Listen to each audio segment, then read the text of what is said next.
শুরুতে সবকিছু ছিল স্বপ্নের মতো। আল্লাহ আমাদের বাবাকে আদম আলাইহিসসালামকে সৃষ্টি করলেন, থাকার জন্য দিলেন জান্নাতের মতো পরম শান্তির জায়গা। রব বললেন, আদম, তুমি আর তোমার সঙ্গিনী হাওয়া জান্নাতে থাকো, যা খুশি খাও, যেখানে খুশি ঘুরে বেড়াও, শুধু সাবধান, ওই একটা গাছের ধারে কাছেও যাবে না, গেলেই কিন্তু সর্বনাশ। সব ঠিকই ছিল, কিন্তু সমস্যা হলো ইবলিসকে নিয়ে। সে তো আদম আলাইহিসসালামকে দেখে হিংসায় জ্বলছিল।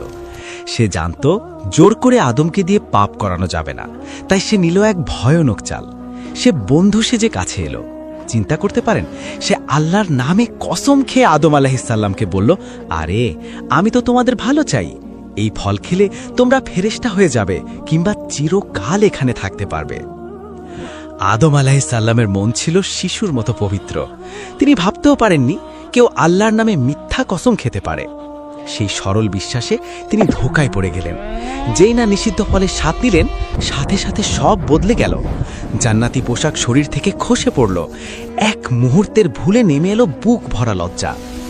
আল্লাহের হুকুম অমান্য করায় তাদের নামিয়ে দেওয়া হলো এই দুনিয়ায়।